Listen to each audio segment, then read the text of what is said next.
You all should be hearing me just about now. I know my neighbors did. All right, so we are going to hang out for a little bit, just to jawbone a little bit here. Give me 1 second here. My car likes to yell at me for not putting my seatbelt on. Yes, I break the law in that regard.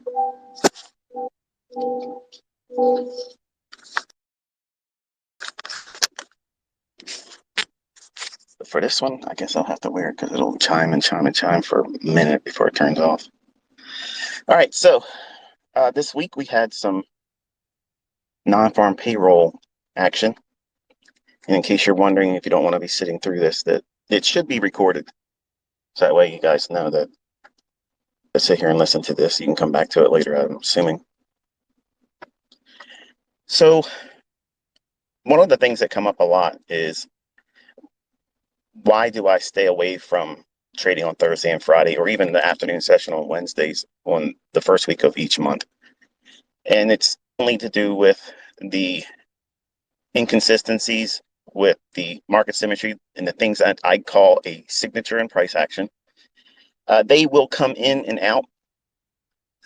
They'll be hit and miss type setups.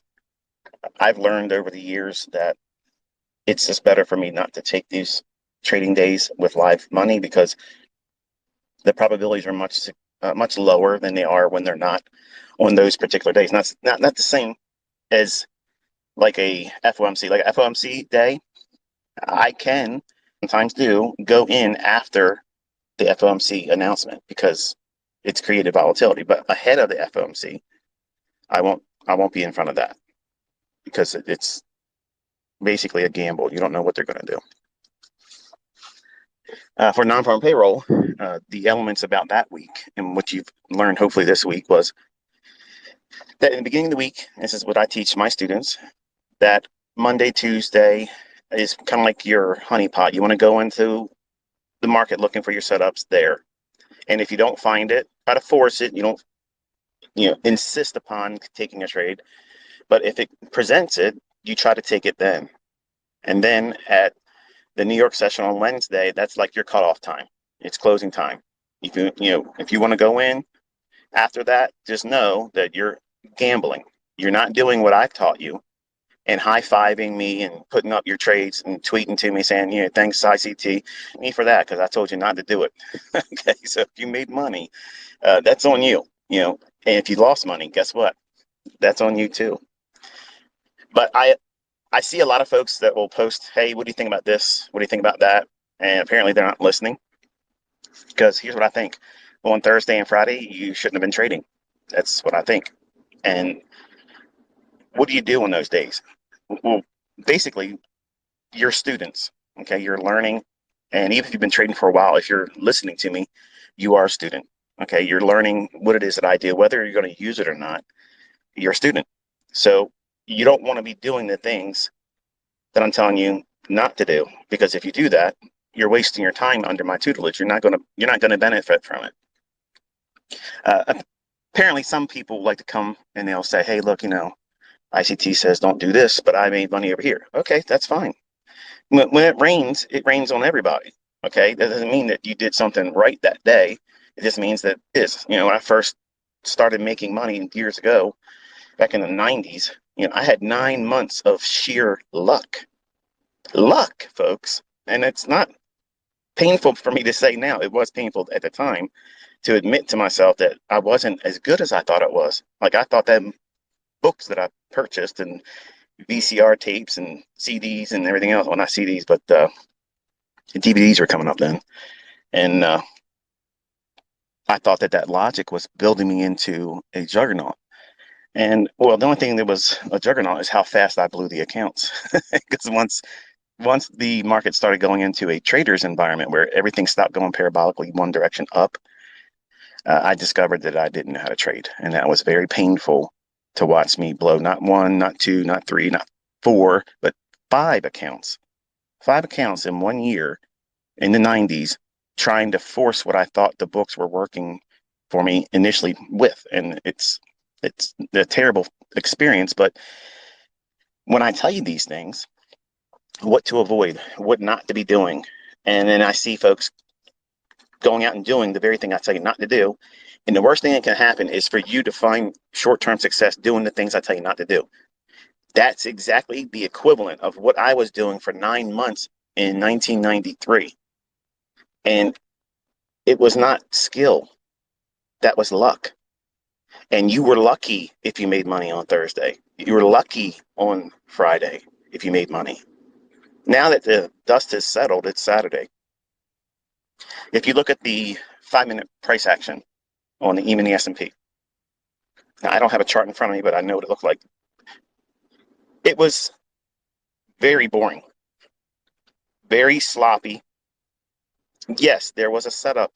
Yes, there was a few little tiny little scalps. But if you were in there looking for a particular run, that would be framed with a larger degree of probability, not something just on a 1-minute basis. And when I'm looking at trades, I'm going to be all over the place, so that way you know. It's probably going to be difficult for some of you guys that are sticklers about, why don't you just stay on one topic? I'm not going to be able to stay on a topic because I'm literally speaking as my mind goes. So this is what it's like to be in my head.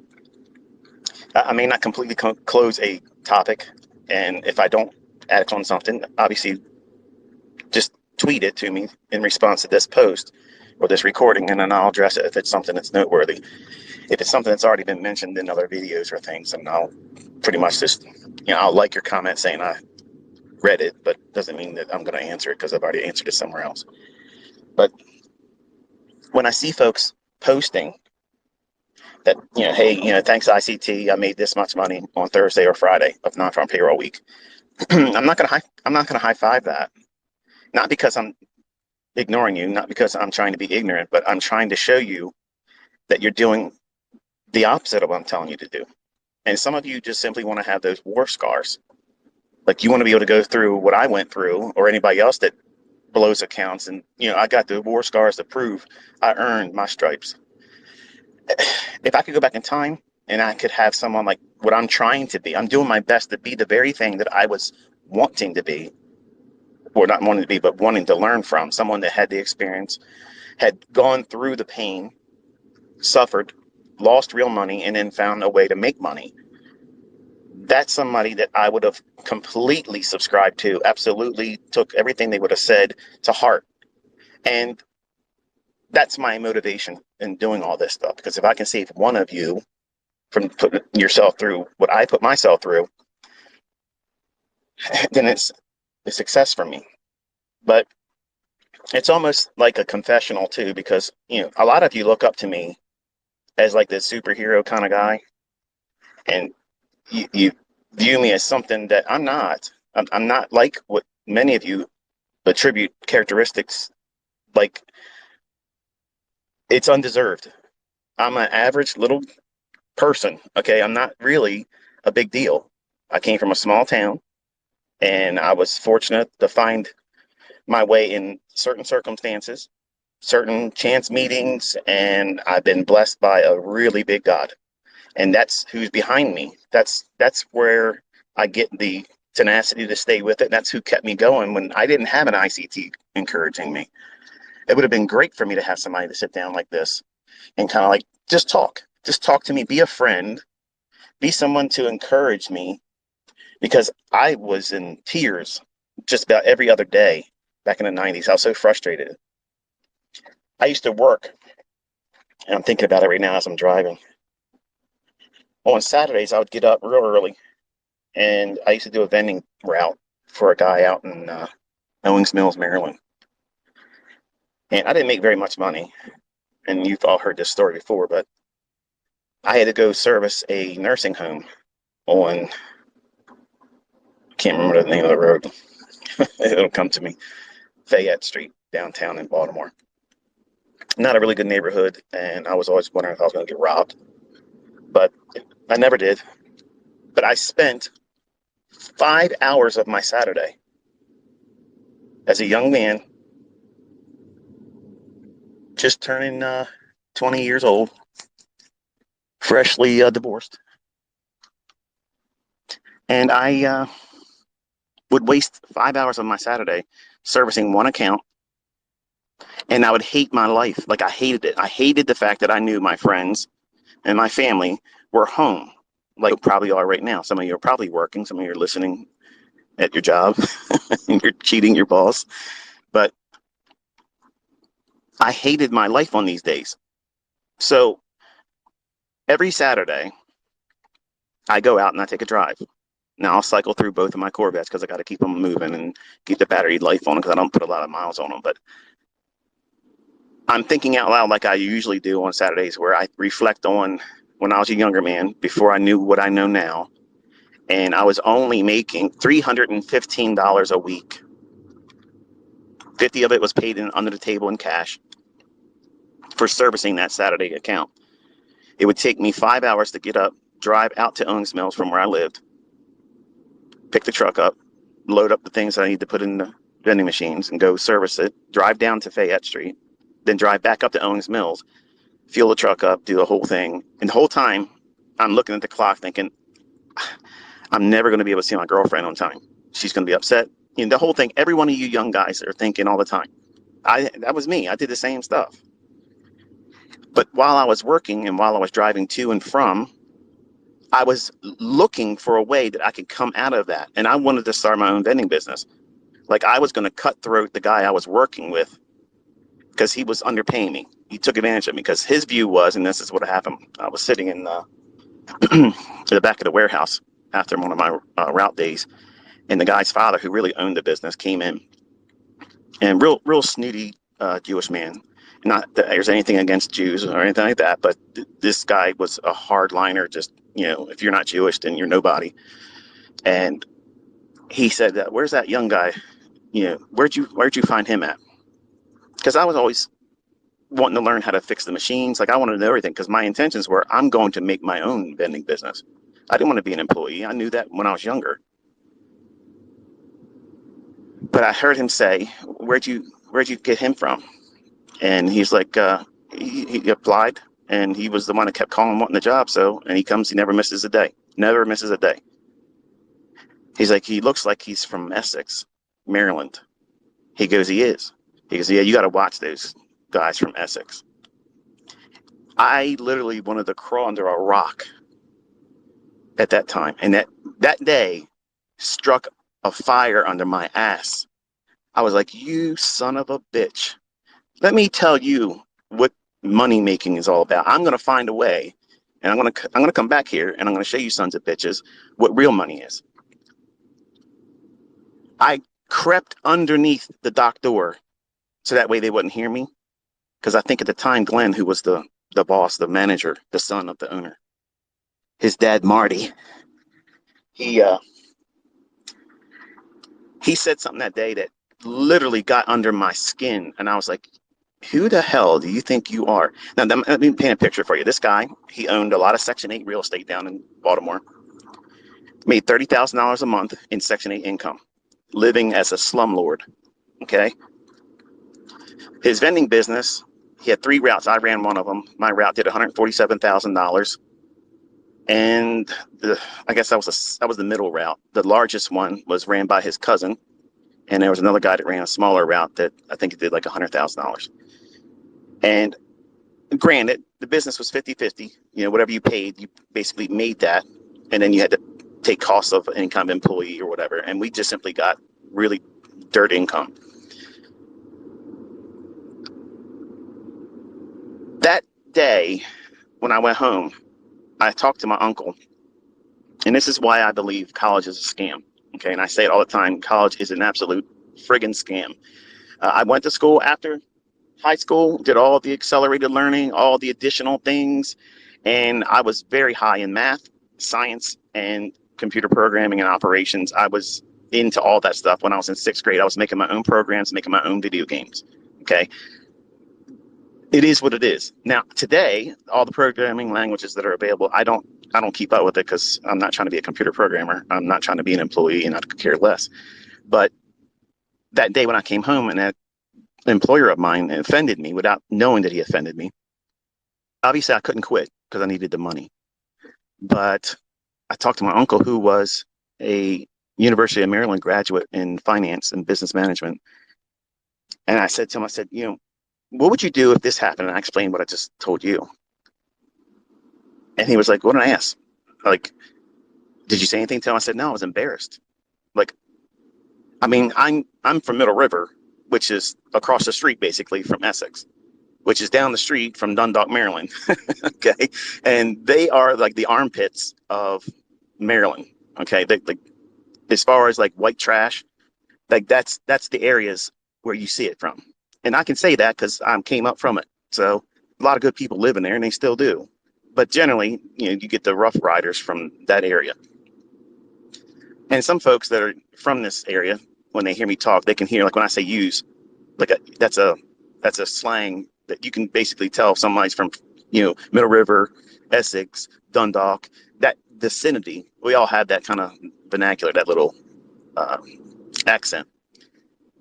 But my uncle told me, he said, you just got to get yourself a good education and just pursue what you were in school for. I said, I don't want to do it.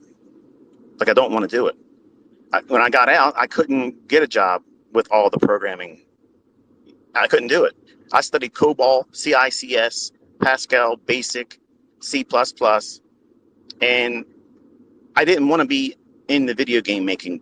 Like, I didn't want to do that. At the time, the visibility, and I was really wrong, I didn't see that as a industry that would have been growing, because I watched it transform so much from like Atari 25 or 2600 when I was a kid. We all have PlayStation and Xboxes now, but when I was a kid, it was Atari 2600. Like, if you weren't it, if you didn't have that. Okay.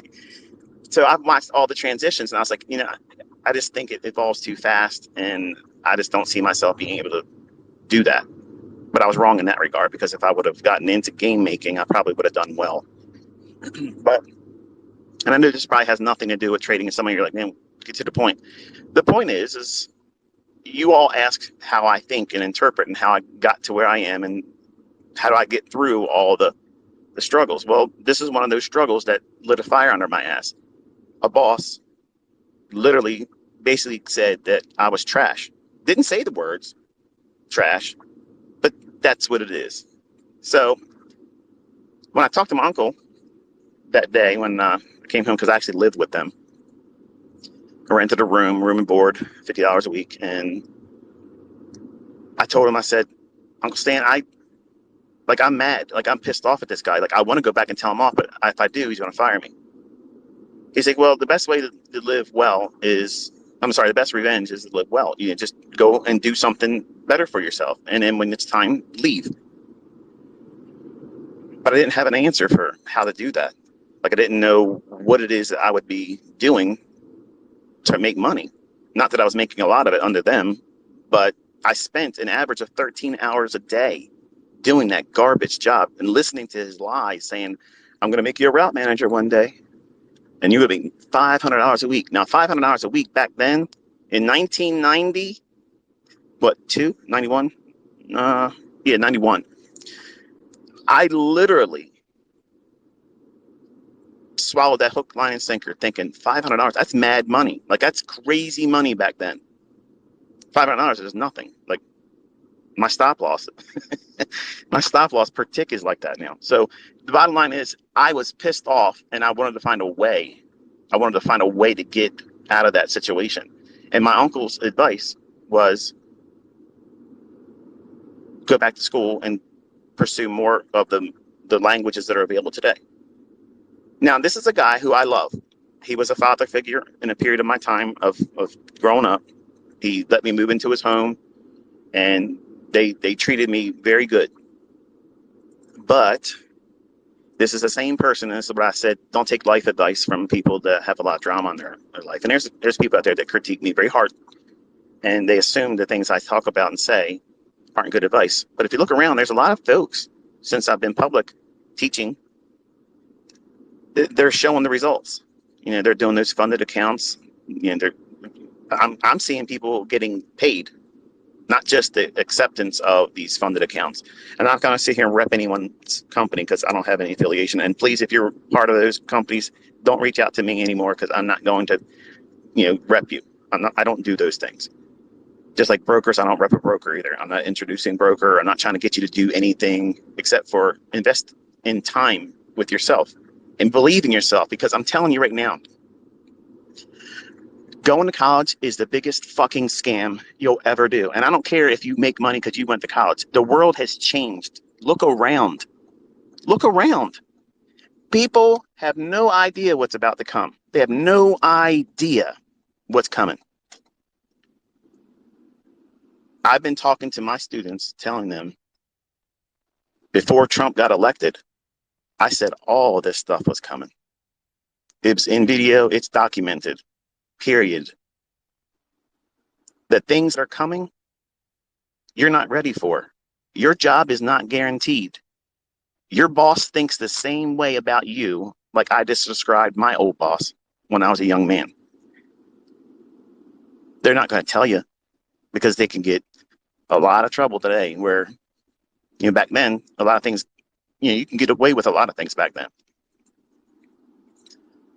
But I was taking advice from a guy that went to college, graduated a very high GPA, business management, a math scholar, but he was managing a Kentucky Fried Chicken. KFC. Yeah.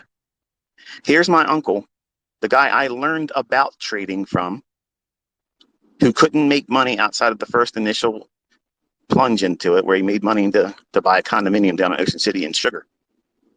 And he told me when I was 15 years old and 16 years old, every Sunday at my grandmother's, the richest people in the world, Michael, trade futures and options. Get yourself a good job, become an electronic technician, save up, invest, and live like the fat cats. Well, at 15 and 16, you know, hearing that, I'm interested in martial arts. Okay, I'm going to run my own martial arts school. I'm not interested in all that stuff. It sounds like the stock market. That's over my pay grade as a kid. I'm not interested. I hadn't really worked yet. And then when I started working, I was thinking, this sucks. You know, first job was a dishwasher at Gerspec's grocery store. But I looked at my uncle that day and I told him, I said, can I tell you something? And I want you to know that I'm saying this with love, and I just want to know things better. But how do you feel knowing that you wasted 6 years of your life in college, and all the bullshit that you subscribed to and the books that you paid for, all that prep work, all that stress and crunching numbers, all that stuff, and you're working at Kentucky Fried Chicken, managing kids that don't want to come to work, and then you got to stay and do their job. You did all of that as a result of spending time and the money. He paid out of his pocket, folks. He didn't have financial aid. Again, he didn't have those things. He paid for it with his jobs and savings and money, and he cut grass. And that's what he does today. He's a retired man. He doesn't even trade. And he's got his own little grass cutting business. So he puts a little bit of bread that. And he's got a pension from Verizon where he retired from. But he was not successful as a trader. He was not successful as a college graduate with exemplary marks in school. Like, his grades were great. And to talk to him, he's a very intelligent guy, very intelligent, but down to earth too. And I love talking to him. I don't talk to him as much anymore, but that day when I asked him that, it was like I crushed his soul. And it was not my intention, folks. It was not not my intention. But I wanted to know, have you observed, have you noticed that you worked your ass off and you told me to do those things and I did it? And guess what? Both of us are in the same position. We can't use the shit that we paid for in school. Nobody wants. Hang on, this guy's getting ready to try to do. Can you slow down, fucker? This guy's literally trying to fucking run me off a fucking one-way bridge here. Give me a fucking dickhead. All right, get out and beat this motherfucker's ass. Stupid bitch. Told you I was bipolar. Apologize for that. So I asked the guy, my uncle rather. And I said, listen, you know, do you honestly believe that that was the best decision for you and I? Like, I took your advice, I listened, and nothing came from that. And the look in his eye was like, literally, like, man, it was noticeable to you. I don't know if he was ignoring it, like the elephant in the room, but I know my aunt, who was married to him, looked at him like, you know, he worked really hard and let's just never talk about it. He never could make it work. He went on so many interviews, and they never hired him. And I never got an interview, not one time, all of the resumes I put out. And I had a better GPA than he did. Not one interview. So I wasted my time. I wasted my money in a field that was the future. Programming, technology, and information systems. I wanted to be a systems analyst. And guess what? I was a vending machine operator. I filled coffee machines and candy machines and soda machines, and I could take them apart and put them back together. I could tell you what's wrong with them without even being on that location. But it didn't pay money unless I owned the route. And then one day, while I was doing the vending route, the conclusion came to me that, you know, even if I have this vending route, if I have a route like this, that means I got to hire somebody. Do I trust somebody to be able to take the cash out of the machine and bring all the money to me? Because I got robbed one time. They broke into the back of the truck. They literally pulled the safe that was bolted in the back of the Isuzu truck. They ripped the whole safe off the back truck that was bolted in, ripped the whole entire thing out. And when I came out of the site to put the remainders and the stale stuff that I take out of machines, and I saw the door ripped off and the safe missing, I was gutted. I'm like, the first thing it came to my mind was, they're going to think I did it.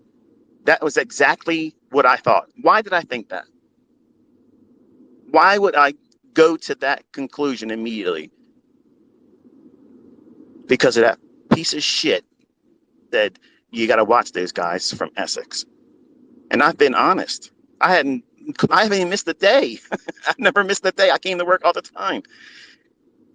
But these people broke into, stole that cash, and I literally was ashamed that it happened on my route. Like, I could have somehow prevented it. I couldn't have. I was inside doing the service on the machines. So I sat there for 10 minutes trying to figure out, how am I going to work up the courage to call in and tell my boss that I just got robbed? Thankfully, not at gunpoint or anything like that. But I had to sit there and wrestle with, hey, this is what it feels like to be violated. I've never experienced something like that before. I've never had that moment where something was taken from me and it wasn't mine, and that makes it even worse. But when I called in,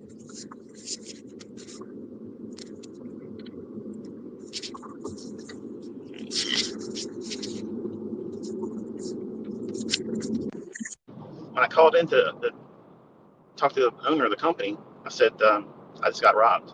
What? Yeah, I just got robbed. And he's like, are you okay? And that made me feel better that he was at least asking that. And I said, I'm fine. I just came out of the site with the site I was at. And I said, they tore the door off the back. So it's a roll-up door. That's going to cost you money. And they ripped the entire safe off the floor. Like, it's gone. Like, it's completely gone. And he goes, did he have any video camera back there and like that? Any kind of guards? And I was like, there's nothing here, dude. Like, this is the site I'm at. And it was like a dilapidated old rubber hose making company. So it was almost a failing company. So there was not a lot of technology back then, and nobody was really worried about guarding a place like that. So apparently somebody followed me around, tracked me, and then figured that was the place they were going to do it. And it was like the third stop away from my last of the day. So all the money that would have been in there, you know, was theirs. Well, when I got back to the shop, the owner's son, Glenn, who I had an affinity for, even though his dad's a dick, I saw an entrepreneur magazine, sitting on his desk. And I was looking at it, and I'm thinking to myself, entrepreneur. Remember that day when you said that you were going to be a martial arts instructor and you got all the credentials to do it, but you never did it. Here you are filling vending machines. You just got robbed and you feel like shit. So I picked it up and started thumbing through it. And I saw things in the magazine that I liked. Like they were like pictures of boats and stuff, yachts and things like that. And I was like, you know what? I'm going to ask him if I could take this home and borrow it. And I said, Glenn, do you mind if I borrow this? I'll bring it back tomorrow. It won't be messed up. He goes, no, you can have it. So I took the magazine home. And I went home, did my normal thing, coming home, shower, work out, eat, sit around. And I started wanting to go to sleep. I grabbed the magazine, I was looking at it, and I thumbed through the back of it, and there was this little tiny low classified ad that said, real money, real people. Call this 1-800 number and get free information. So I did. And in like a week, I got a little cassette tape. And obviously, many of the old people here, the old time students, they know that was the Ken Roberts Cartridge course that ended up buying, that put me on the mailing list of Larry Williams stuff, the rest is history. But when I started making money trading, I was at that vending company during that 9 months of. So naturally, because I was looking for any way to get out of that lifestyle, having to work, and I wanted to be able to put the middle finger up into that guy's dad's face, which I never did that, folks. I'm glad I didn't, because I'd probably regret it today, but I'd be lying if I said I didn't want to do it, because I did. But I wanted to escape so badly that there was a snowstorm, and I was expected to go to work that day, and I was in bed with my girlfriend, who I was engaged to at the time. And I thought to myself, I make way more money than I make in a month, a day now. And I'm looking at this girl who's not my wife. It was a younger relationship. I was a young guy. But I'm looking at her, I'm thinking, I want to marry this girl, and I don't want to be doing what I'm doing. And she doesn't know what I'm doing. She thinks the only from the vending business. So when we go out to dinner and I'm taking her to nice restaurants to try to impress her and her parents, that day I just said, you know what, I'm done. So we had pagers back. My boss was paging me, and they call in, like, So I finally look, I'm not coming in today. It snowed and it's bad here. And he's like, well, shovel out. I said, shovel out. Now this is the sun, the one I did like. I said, Glenn, I can't shovel the friggin' streets. Like, it's everywhere, not just around my car. And I had a Z28 back then. So you just don't do a Z28 in this kind of snow we had. So he says, well, if you don't come in, you don't have a job. I said, well, that just made it a lot easier, because I'm never coming back down. See you. And I didn't go pick up my check. It was 4 months before he mailed it to me. Did it feel good to do it that day? Yes, because I didn't have a guilty conscience about it. That was the reason why I kept staying, because I liked him. I liked him as a person, but that day killed it for me, which is, I guess, God's way of saying it's time to go. So he let him show his colors to me, and I just rolled. And I just did it the way I wanted to, on my terms. They didn't say, we don't need you anymore, trash from Essex. Then their business went under. These folks that had Section 8 housing, they lost all their housing because of reports about being slumlords. So all their wealth and things that made them feel rich and such, they don't have it anymore.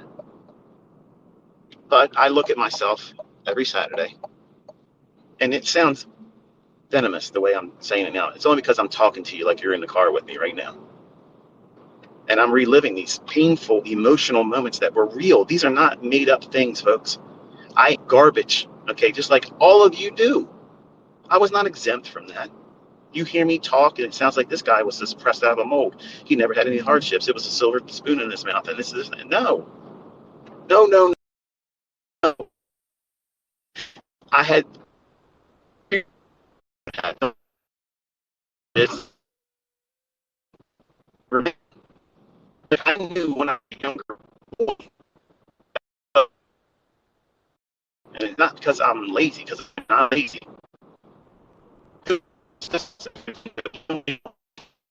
People listening, how can you recognize me?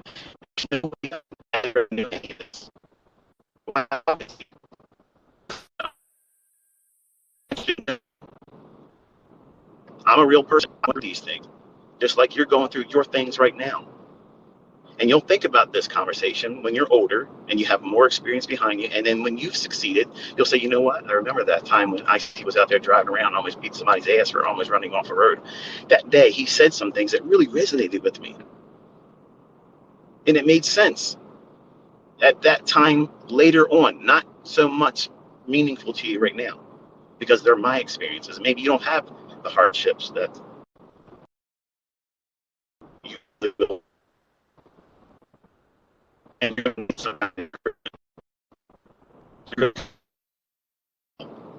this is temporary. Don't let other people around you look down on you and make you think that that's where you're supposed to be. No, you are not where you are right now. You found me because you were supposed to find me. We crossed paths because you are expected to use what it is I'm teaching. You didn't find me by chance. Do I ever advertise? No. You ever seen any ads? Nope. No coupon codes, no special deals, no deadline. If you don't do it by this time, that's all garbage. That's people that need to sell. I don't need to sell shit. And when you taste what it is that I'm selling, it's real. And then when it's given to you for free, that's treasure. Look how many people are literally energized now. They're able to see it. And all it took for them is to literally engage. Take me for my word only on the basis of test and see if it's true.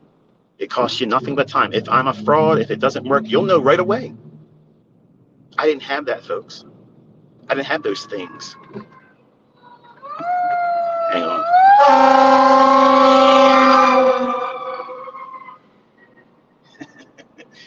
Guy's trying to run him over in the fire engine. See that? When's the last time your mentor took you on a road trip like this?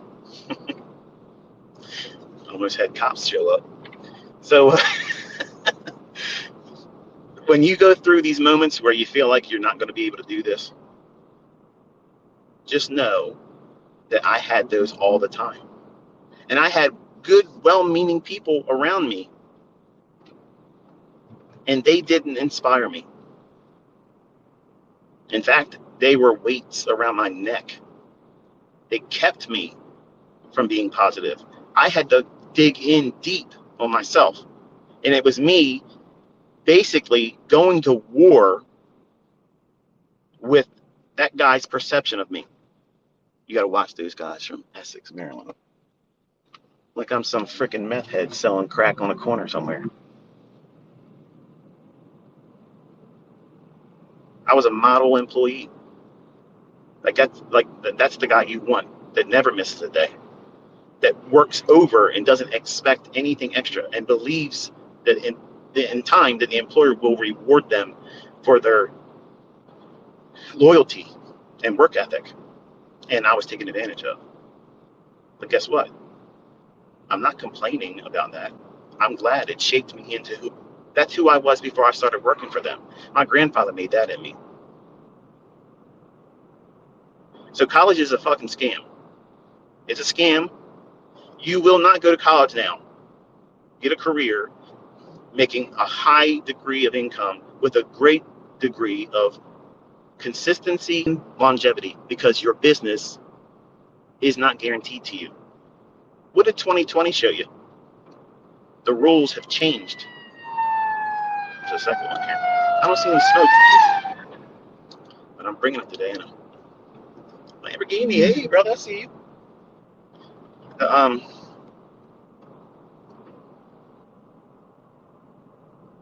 The world's changed, folks. And when I started talking in 2016, about what was coming, I got laughed at. Chicken Little. But I said, everybody on Twitter, I said, everybody needs to get ready because they're going to do something that's worse than 9/11, and it's coming. I said that in July of 2019 again. And in October, I said it also. And then he started censoring my posts on Twitter, and that's the reason why I left. I did not get run off the Twitter because guess what, brother? I'm right here. Bring your shit. I'm right here waiting. Everybody can talk to me. Everybody can say what they want to say, and I'm right here to answer all of that.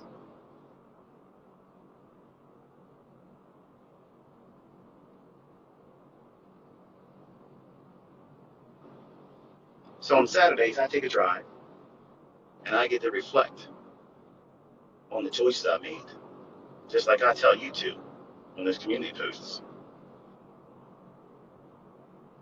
You got to look back and think, where have you been?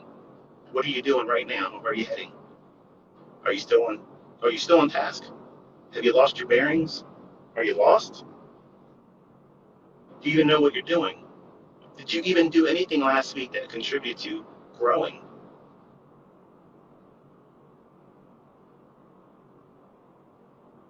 It's not just watching videos.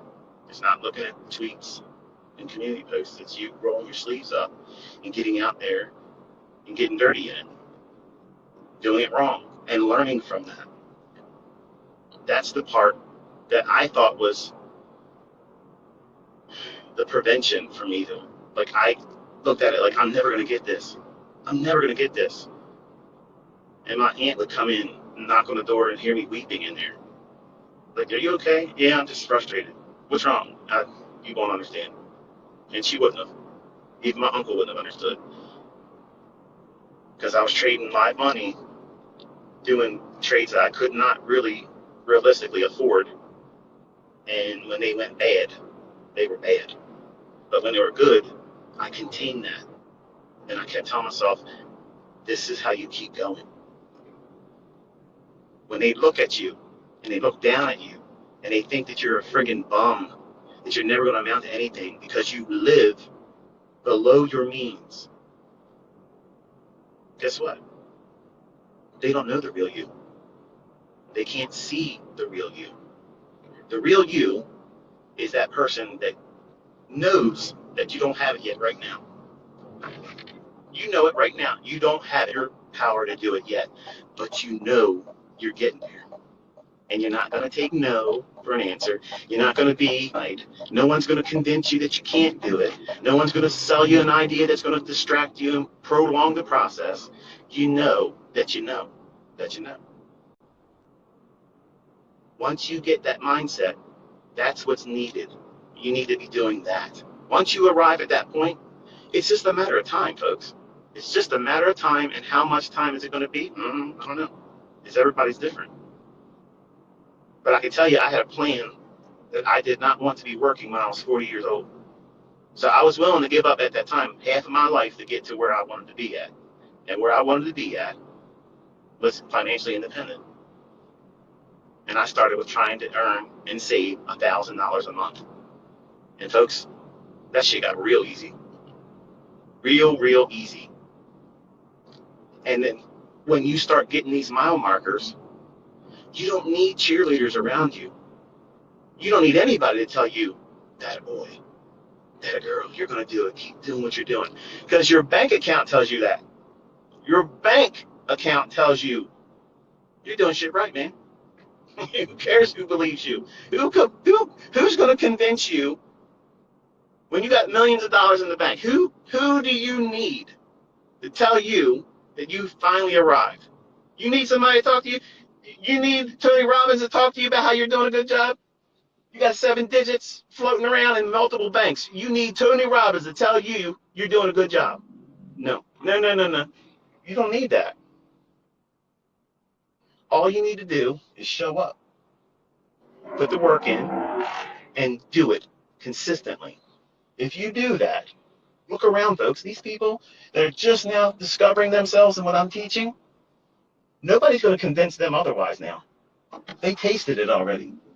They've already tasted it. They know what it feels like now. No one's convincing them otherwise. They're never going to be told what they're doing is the wrong way now. All I've ever invited everyone to do. If you do that, I promise you, I guarantee you, you will never, ever, ever, ever put this down again. Because once it bites you, you're infected. You just accept it now. It's a way of life. These markets are in your blood. And guess what? Some days, it ain't right. I had a friend when I was growing up said, it ain't, how do you say it? It ain't right if it ain't rough, or that's not how you say it. He says, it's not rough, it's not right if it's not rough, or rough if it's not right, something to that effect. And it's kind of like trading. If it's easy, you probably are doing something that isn't going to be sustainable, like it was for me in 1993. That was luck. It ain't rough if it ain't right. That was the expression he used to always tell me. And as a young guy, I would complain to him. I'd be like, where do you see us growing up and being later in life? He goes, I don't know. I'm just living right now. And as cool as it sounded back then, that scared the hell out of me, because I needed to know. I needed to know where I was going to be at. Like, I don't want to be homeless. I want to make sure I can survive. And I'm thankful that I don't have that worry anymore. And I want all of you to have that feeling, that sense of accomplishment. But I know there's a lot of folks in here that don't want to hear this part, but it's the truth. If you don't live right, if you don't do the right things to other people, because listen, and Denny, you hear me, I appreciate you coming out and saying that the things that you've been making ad revenue on, and yes, you do make ad revenue. Those things that you say about me, you came out and researched, they're not true, and I appreciate that. But because you profess in whom you believe, that's the reason why I haven't touched you. That's why I won't come back and say anything to you. Touch not my anointed. I don't do that to a brother in Christ. And I understand what you're doing. You want attention and traffic, I get it. But the things you said, everyone knows, and you know too, aren't true. But I have been a blessed man. My entire life, I've had so many blessings, not just in the markets, not in trading, not just in relationships, but my source, my real secret is my relationship with Christ. That's it. And I've always said this before, I'm not a poster child for Christianity. I'm not the model Christian. As you can see, when I get chemically imbalanced, I lose control of my tongue sometimes. I'm like Peter many times. I got foot and mouth disease. I open my mouth, put my foot right in it. And when I talk to all of you, I'm talking to you like you are my best friend, or my son, or my daughter. And I think you can hear it when I'm talking to you, because I mean what I say. And I lived these experiences. I've done these things. And I'm not asking anything for it.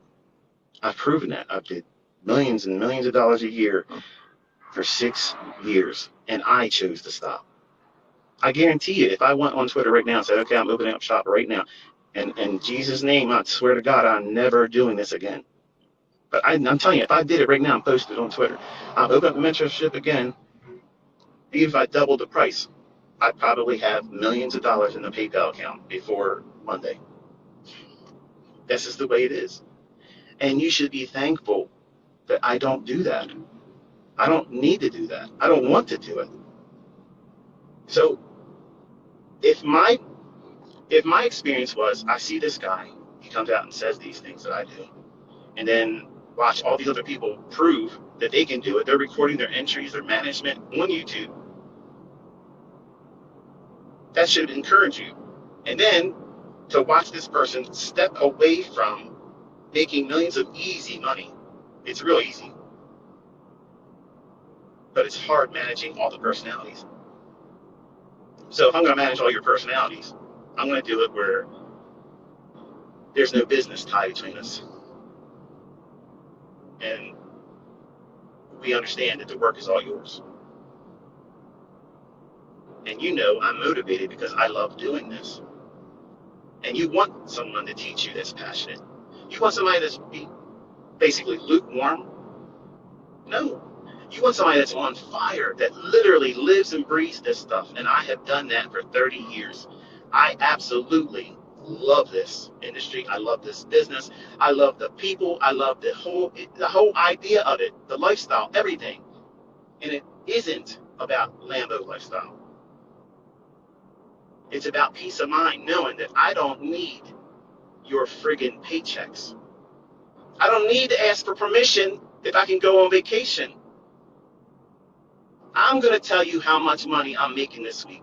You aren't setting a limit on how much money I'm going to make. That's a mindset that nobody can understand or appreciate until they live that. And I'm trying my damnedest to do that for all of you. I'm providing the tools. I'm blazing the trail for you. All you got to do is keep up with me. Just keep up. That's all you got to do. Show up every day. Do the things I'm telling you to do, and don't do the things I tell you not to do. If you do those things, I promise you, you will get this. And once you have it, it's yours. Nobody can take it from you. Nobody can say you aren't going to amount to shit. You're going to be just like the rest of us, working shit jobs. Because guess where that came from? An uncle in my family. Well, he was digging graves in Holly Hill Cemetery when he retired. I'm digging graves on the people on the other side of my trades. Like it or don't. This is the way it is. I'm going to have analogies that make it seem like it's a sport. That's on you. But I've always looked at this as war. It's always been war. Because I've wrestled with demons inside me as a young boy. And that's what motivated me. I didn't have a hero. I didn't have a mentor. I didn't have a guy that could sit out here and encourage me and talk about something before it happens and it unfolds precisely week after week after week. You guys are fortunate. And I'm blessed to be that person for you. I love it. I love it. So in a lot of ways, I guess God prepared me to be this person because I had to go through a lot of this stuff to understand and appreciate what it is that you're in a mentor. And you may not even realize what it is you're looking for until you see me. Once you taste this kind of way of learning, there's no other way of doing it. It just makes sense. If I tell yourself here, stop there, you've learned nothing but to trust my decisions. But if I take you to the chart and I say, look, here, if it's above where we are, I'm biased. I'm looking for the need to go to that level. No. There's a learning in that. How many times have you seen me call something and it didn't come to fruition? Not many.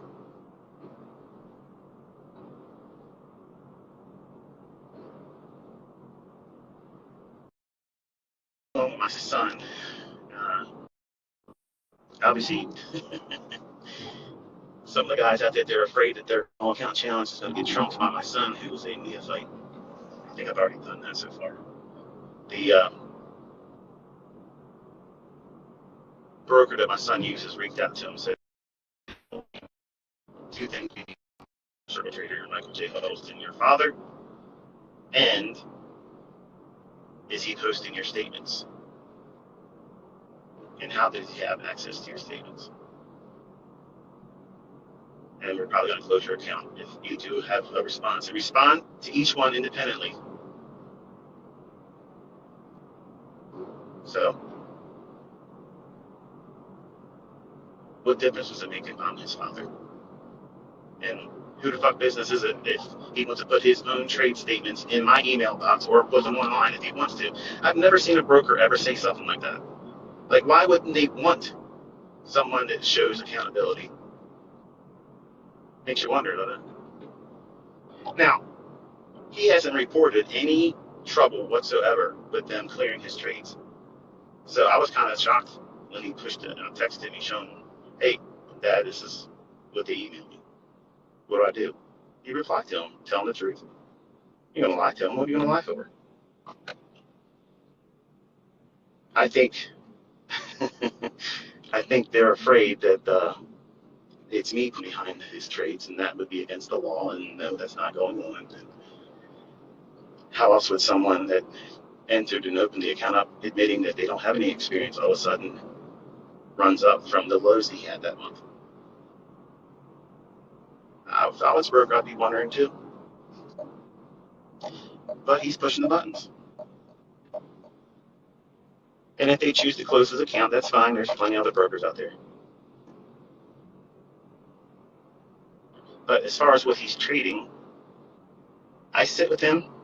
I explain to him how certain moves form, kind of like what I've done with you, and all the basic stuff. And no, he's not trading Enigma. He wouldn't even understand Enigma unless he gets in the marketplace. He has to taste it, see it, live and breathe it, take money from the market and have money taken from him. You have to have those experiences. And I put him in those situations with conversations saying, what do you think would happen if you went in right here? And he's excited to get in a trade. Like, he's not in a rush to get in. If anything, he's reluctant. So I know what he's afraid of. He's afraid of getting it wrong. In my eyes, he doesn't want to fail. And I can't stress this enough, Caleb. You have made me so proud. The fact that you're doing it, I love that. I know he's going to succeed because I'm going to fucking guarantee it.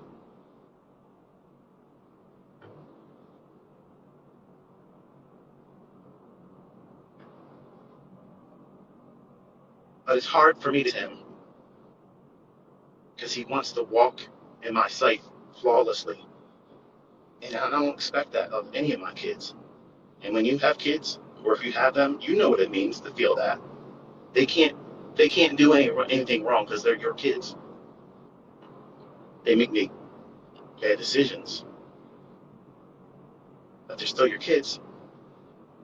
But with this, I have waited so long for this.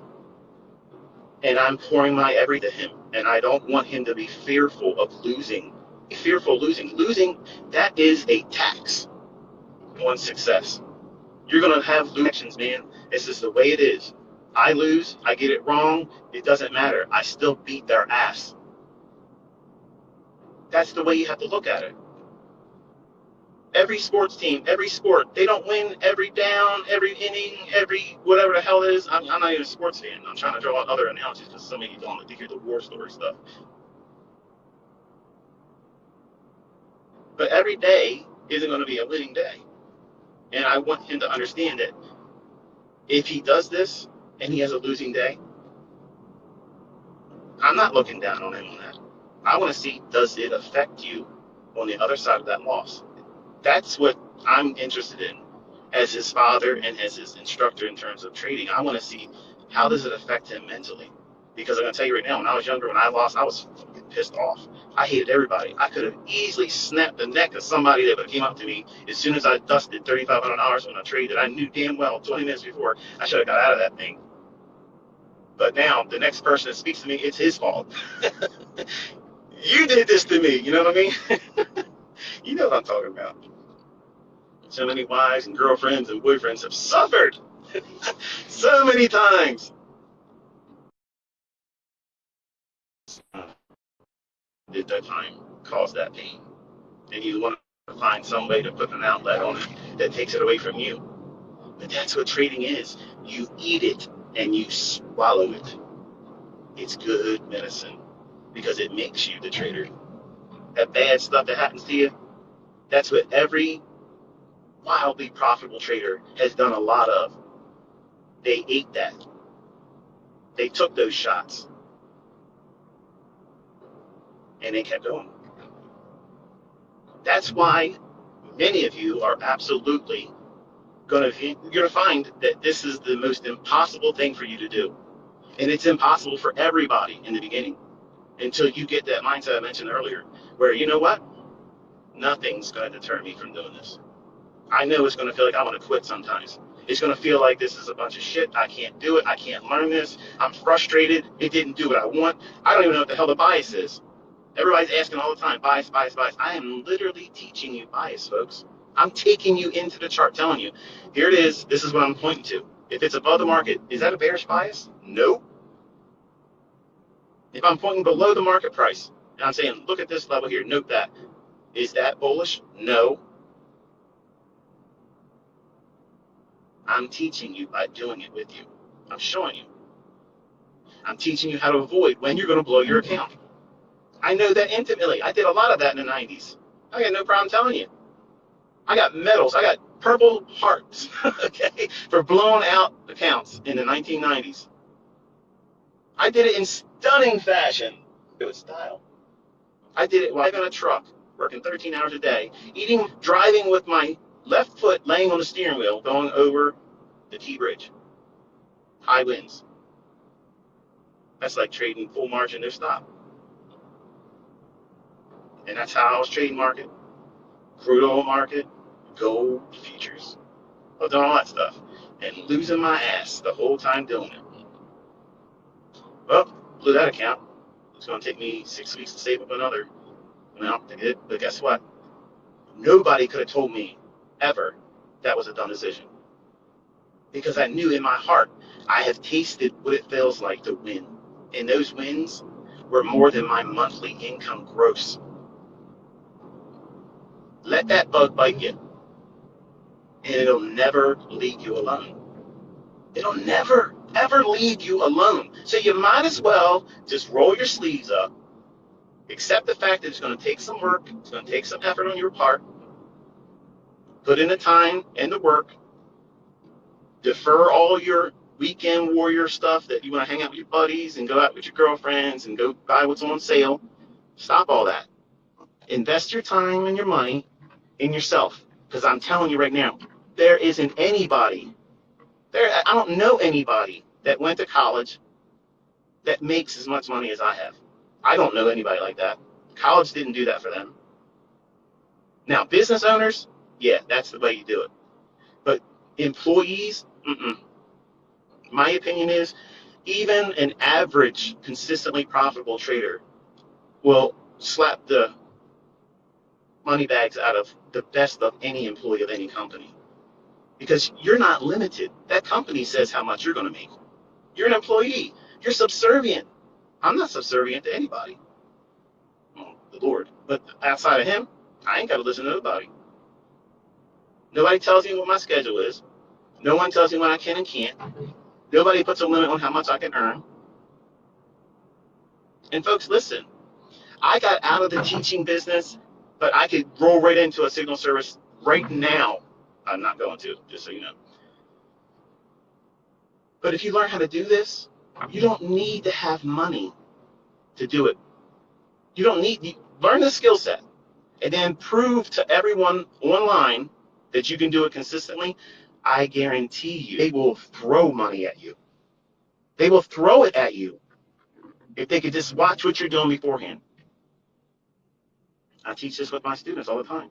I have a lot of folks that are literally barely scraping by. There's no way they're going to open up a $100,000 trading account. They're not. So those funded accounts, I think they're a good idea. Are they all good? No. Do I have a reputation of doing business with them? No, I've never done anything. We'll never tell you this company or that company over another. But the skill set, once you know it, folks, listen, man. This is not pipe dream. This is really real. You can sit in front of a chart, determine where it's going to go, where it's not going to go, and it delivers consistently. That's a skill set very, very few people can do on this planet. Even the folks that are outside what I teach and they're consistently profitable, you have a system. You know that you are part of a society that is so minuscule. We're like the League of Extraordinary Gentlemen and gentle ladies. Please don't get on me about the gender stuff. It is what it is with me. But you're an exceptional breed of person If you can sit down and interpret these charts and read the tea leaves, and you earn those strikes, whether you're doing what I do or another way of doing it. I ain't gonna knock anybody that's consistently making money. Who can do that? Nobody should. Nobody has anything to say anything about anybody that's making money. Because if you're making bread doing this stuff, you arrived. Nobody's gonna tell you different.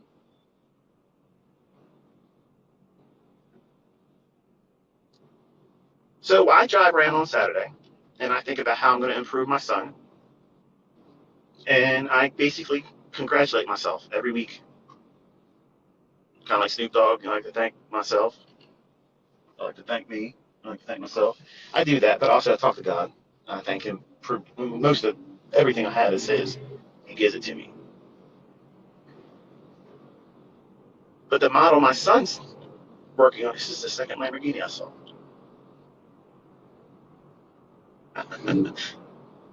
Yeah.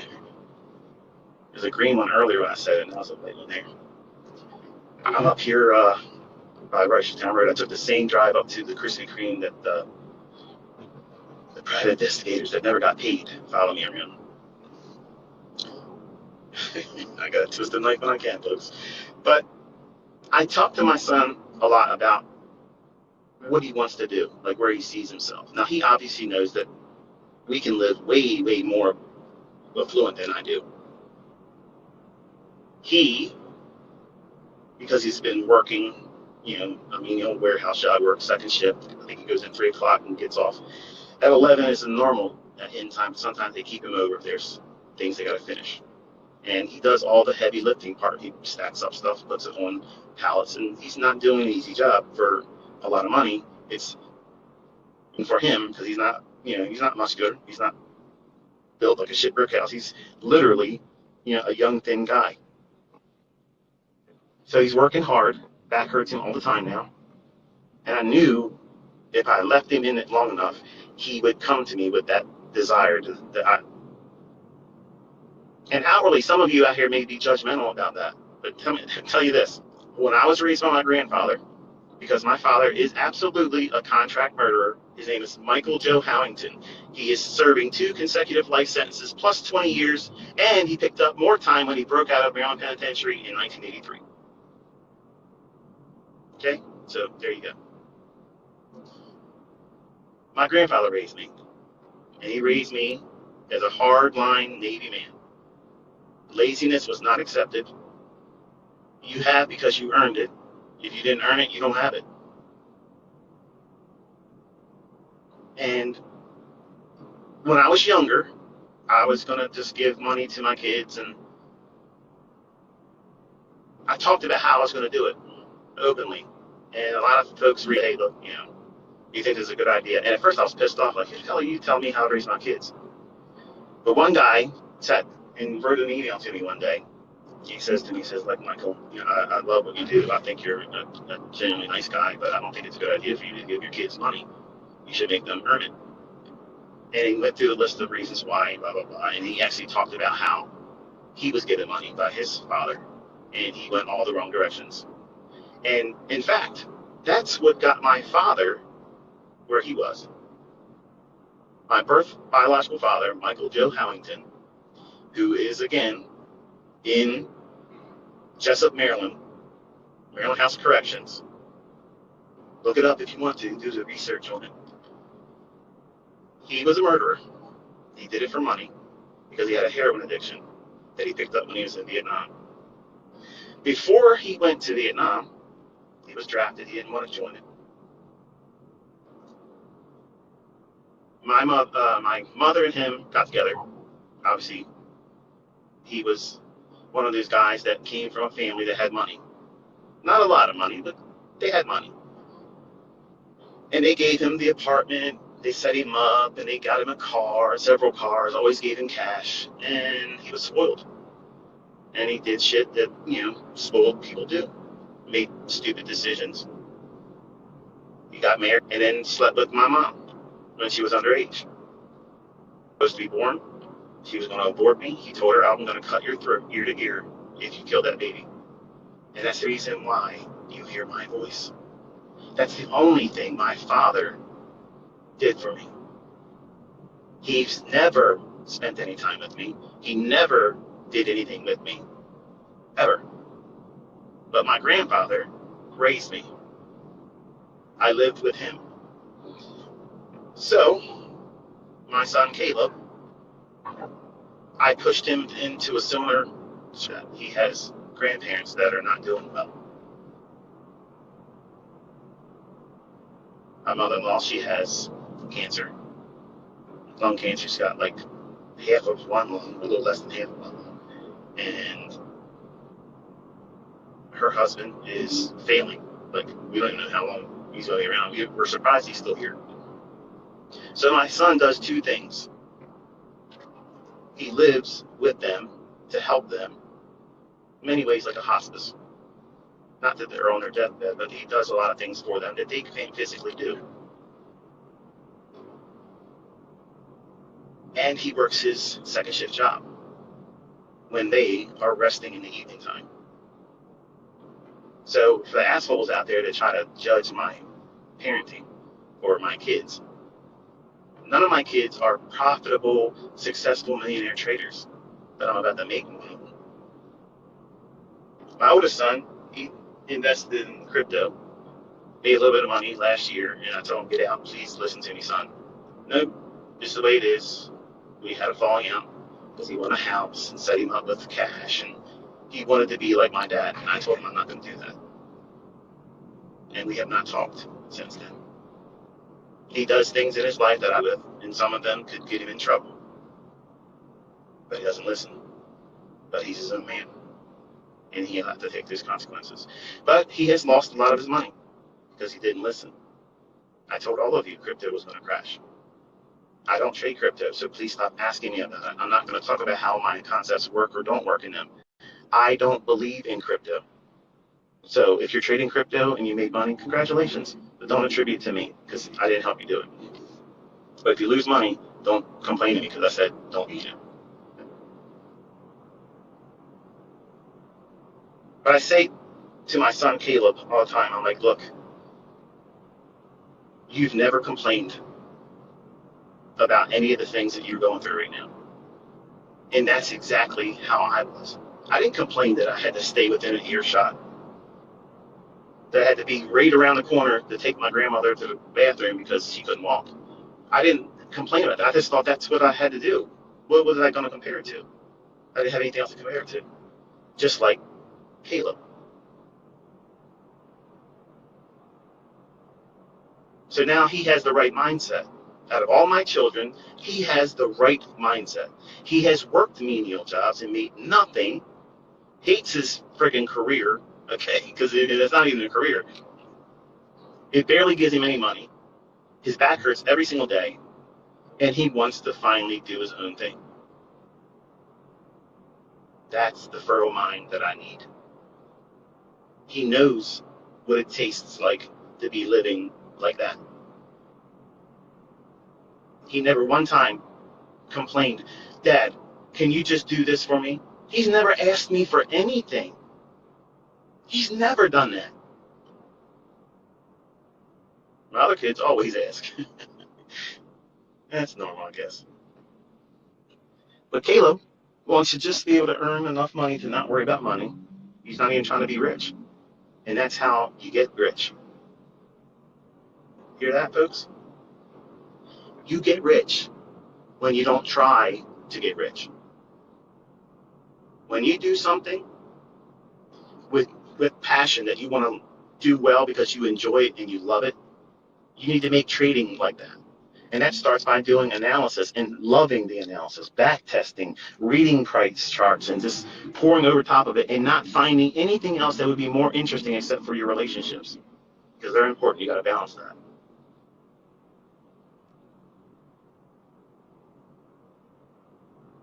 I'm going for a while. I'm going to wrap this up here in a couple minutes. But I asked him, I said, I think you're in the right mindset now. I think you have got to the point where you're matured. And I think if you sit down with Dad and literally watch the charts with me, I show you certain things, I believe you'll be able to do this. But I need to make sure that you bring your own personality into this. So character, and to describe him, he's socially awkward. He's introverted like I am. But if he's comfortable with, like me, I'll just go on and on and shut up. Never. Okay, I stop talking when I'm asleep. He's the same way. But if he's not comfortable, he won't speak at all. And that's how I am. If I don't know something about something, I don't talk about it. I don't, and my kids will tell you that, though. If dad's not talking about him, we know he doesn't know anything about that because he's not saying anything. But if it's about work, the Bible, God, or anything like that, I can talk and talk and talk and talk and talk and never run out of anything else to say. And it's I don't know, that's the way I'm wired. He's like that. He doesn't have a lot of friends. He's got one friend. That's how it was when I was younger. I had one friend, Sean. My son Caleb, he is not confident in himself, and he's unsure about a lot of the decisions that he's going to make, and channels that into his charting ideas. He doesn't want to do it wrong in front of me. So what I'm focusing on is fixing those issues, and it won't be an easy fix. It's probably going to take the rest of the year, if not longer, to overcome that. And you probably know what that feels like. Is even if you're trading the smallest of leverage, you don't want to be wrong. Not because you're in front of your father, but because being wrong sucks. But you need to have someone to remind you that being wrong is part of this, and it doesn't end your career. It doesn't stop you, folks. It does if you over leverage and you overtrade and you just go crazy. Yeah, those individual incremental losing positions will take you out of the game. That's what I was teaching you this week. This is the kind of week, every single month, that will do that to you. If you push too hard, you'll lose your account. Look through the tweets. Stay Friday. Regret. Not a lot of them. I mean, most of them is like, this is great. This is great. Yes, that's awesome. But there's people in here that say, I wish I would have listened to you. And that's the person I'm talking to right now. I'm not talking to the person that already knows my stuff works, making money. You're not my audience right now. I'm talking to the folks that are on the fence or about ready to throw in the towel and say, I can't do this. No, you can. And you're not going to quit. It is bitching. Bitching's part of it. I bitched and quit so many times in the 90s. I quit every 3 months. I quit. I quit every single time until I had enough money to open up another account. That's exactly what I was doing. I was quitting until I had enough margin to open up another account. So no, nope. That's addicted. And you have to be an addict in this to stick with it, because cheerleaders don't exist in this. It doesn't work like that. You have to cheerlead yourself. You got to be the person that says, you know what, I'm worth doing this for.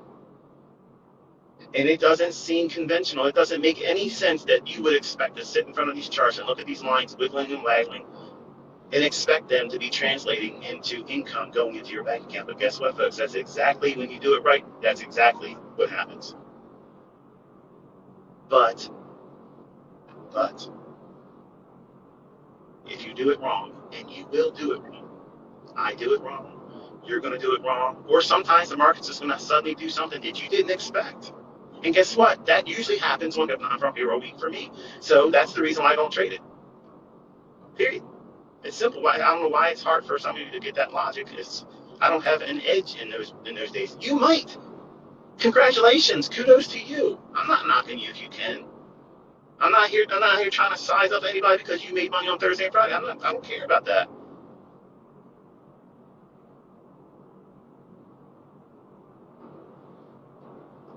But my son,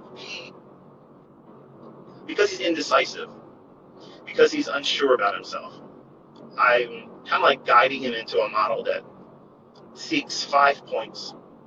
And again, I gave an example. Someone asked him on Twitter, and I replied to it earlier this morning. What does that mean? And I said, he wants to trade just the E-mini S&P, because he's already tasted NASDAQ, and it moves a little too quick for him. Doesn't like that fast movement. He'll like it later on. But right now, ES is a little bit more subdued. but it can be wild when it needs to be. But 5 points in the morning would be like buying it 41 even or 4100 on the even S&P, and then having a limit order to sell it at 4105. So you would get 5 points times $50 on one contract, $250. So I'm trying to give him a model that repeats that once in the morning, the afternoon. He's going to be going in every single day looking for it, but it has to have certain rules and expectations.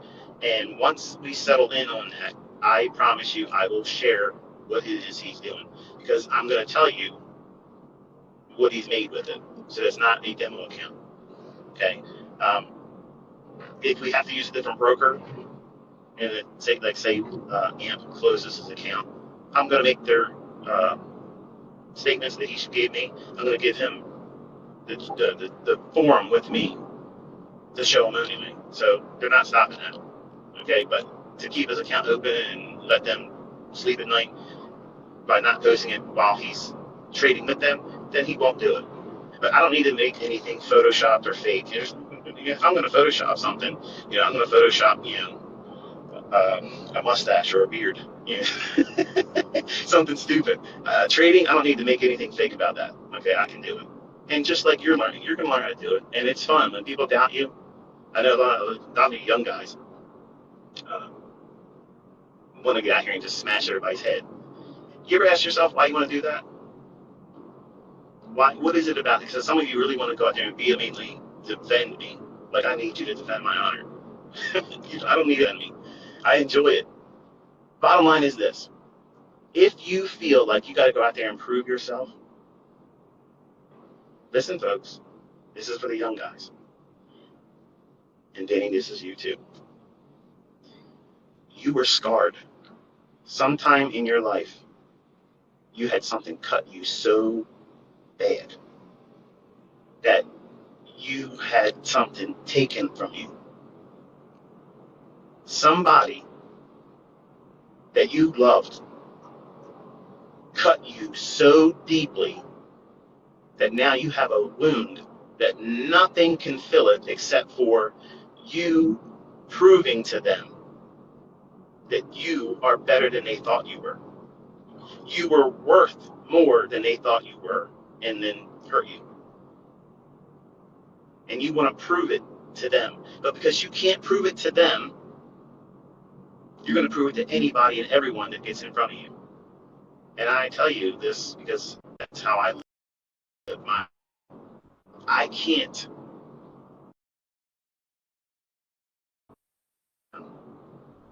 wait to see him again and embrace him and tell him, I missed you.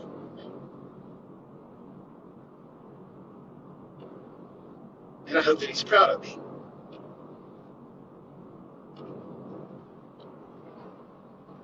I hear his words every day in my head. And it was hard growing up under him because he was strict. But it shaped me into who I am. And because I can't satisfy that urge to prove to him that he did good on me,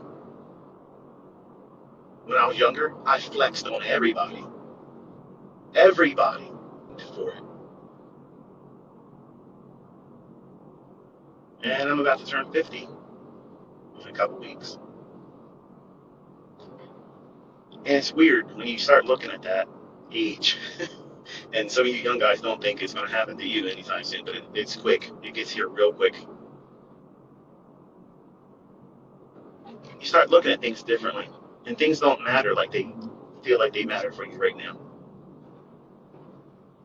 I can get out here and do all kinds of things, folks. But when you're done doing it, payout isn't nowhere near as much as you expected it to be. And the bottom line is this: nobody cares. Nobody cares. So really, you're just doing it for yourself on reasons that aren't really worth it. So if you're in trading to prove your self-worth to somebody else, you're doing it wrong. You're going to do it wrong because of that. You're going to try to push too hard when you shouldn't. You're not going to follow the rules because you have a vendetta. You have something to prove. When it's a process that you have to follow, not I'm going to prove something to somebody else. No, because if you follow the process correctly, they'll trust me. If they're paying any attention to you, they'll notice it. To remind them of it. That's wisdom that comes when you start getting older. I didn't have that as a 20-year-old. I don't care what people think of me anymore because I lived my life. I lived my life. I lived my life. I've done things that no employer could have gifted me with bonuses and salaries that would ever take me to a point where I can afford things I have now. And I have a skill set that no college would ever teach you. And guess what? The institution of ICT, this college, it's free, baby. There's no financial aid needed. It's show up and put the work in. We don't give diplomas around here. Your diploma is your account growing. That's your GPA. You want your GPA to be high. You work at that. Nobody gives that to you. You earn it here. And when you earn it, nobody can take it from you. Nobody can minimize it. Nobody can make fun of it. Nobody can talk down to you at all. When, and that is what I'm trying to do with my son Caleb. Because I know I'm going to turn this boy into a savage. I'm going to make this motherfucking boy so monstrous. He is absolutely going to rip the shit out of these markets. There ain't going to be nobody that's ever going to be able to step this boy. Nobody. And I guarantee you, I'm putting my fucking life on this. My son's fucking name is going to be on the historical board of that Robins Cup, and he's going to fucking destroy Larry Williams. How about that? Caleb Huddleston is going to fuck up Larry Williams' record. You know what? I'm going to celebrate like a motherfucker. I'm going to live stream that shit. When they fucking do the audit, he's going to do it. He's going to fucking do it. And I'm going to shove that straight up your fucking asses, you motherfucking trolls. And I'm going to lug in bit of it. I'm going to be the proudest papa you've ever fucking seen. I'm going to be prancing around like a fucking peacock. And ain't a fucking thing you can do about it. You ain't going to stop it. If you think you can fucking beat him, you fucking join it. You join it. I guarantee you, you will never even come fucking close.